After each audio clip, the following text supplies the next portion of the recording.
We go back to Bethel with Ray Franz and join him at the point at which he and his wife are forced to take a leave of absence. Such is the stress from the ongoing divisions on the governing body, which are not filtering down to the masses. There's no sense of division that's not allowed. Here again we'll see the similarity to George Orwell's 1984 and Animal Farm, where you cannot allow the public face of the boss, the big brother, to show anything but certainty. Now Ray Franz knows that since that's not the case at the highest levels, that he must do something, but he hasn't yet decided what he must do. But the leave of absence seems a temporary measure, and we'll follow his journey to Alabama. On March 4th, 1980, I submitted a request to the Personnel Committee of the governing body for a leave of absence to extend from March 24th to July the 24th. My wife and I both felt that our health demanded an extended change.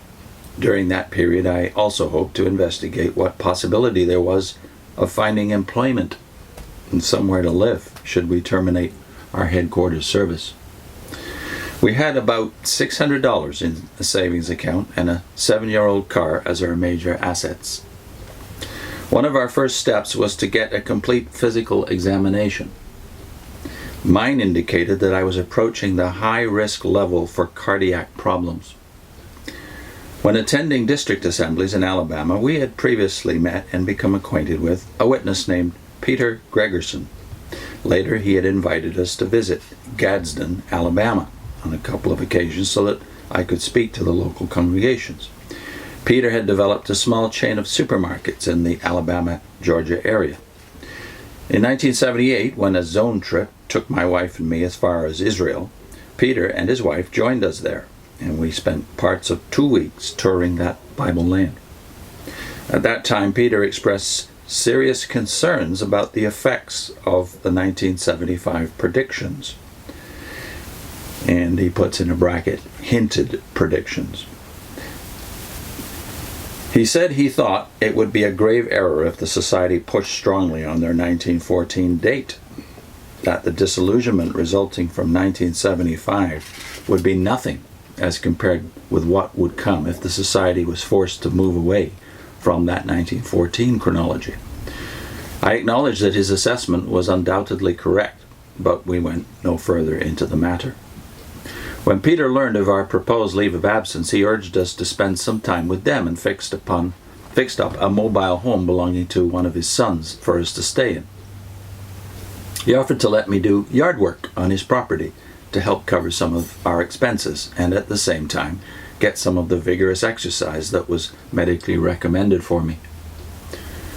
Peter's father had become one of Jehovah's Witnesses when Peter was a small child, and from about that age of 4, he had been taken by his parents to meetings.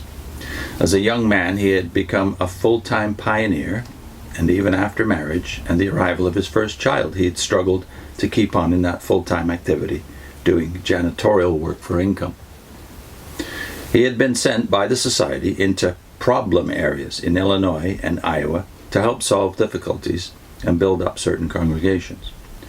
In 1976, he was one of the representative group of elders invited to Brooklyn for discussions with the governing body, and a couple of years later was asked to serve as an instructor for a seminar for elders in the Atlanta area, or Alabama area. A year or so after this seminar, however, he decided to relinquish his congregational eldership. He had recently turned over the presidency of the grocery company to one of his brothers and had made use of his increased free time to do more Bible study. He was troubled by some of the organization's teachings and wanted to reaffirm his convictions as to the rightness of those beliefs, reestablish his confidence in his lifelong religion.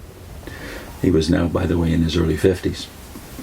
Now, what Peter Gregerson was about to learn, of course, is what all of us learn when we start to do independent Bible study without our Watchtower glasses. The result was exactly the opposite of what Peter expected. The more he studied the scriptures, the more convinced he became that there were serious errors in the organization's theology. This led to his decision regarding eldership. As he put it in talking with me about it, I just can't bring myself to stand before people and conduct studies on things that I cannot see have a scriptural backing. I would feel like a hypocrite doing that, and my conscience won't let me do it. Although when first hearing his decision I had encouraged him to reconsider it, I could not deny the validity of his serious questions.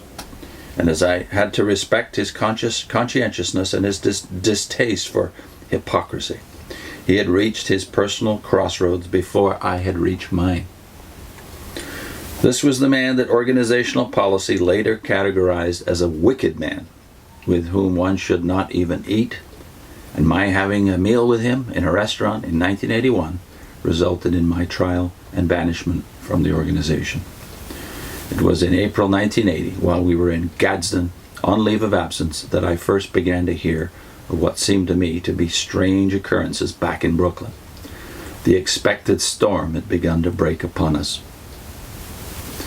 Well, what has made Peter Gregerson a wicked man, and would later make Ray Franz a wicked man? We have to sum it up as blaspheming the organization. When Christ said there is one unforgivable sin, he did not mean criticizing the Jewish organization or the temple cult or even himself, but rather blaspheming the Holy Spirit. So in effect, the Watchtower has become the third person of the Trinity for Jehovah's Witnesses. It is the one you cannot possibly criticize without consequence, and usually the worst kind of consequence. Next time, we'll get into the Inquisition at Bethel.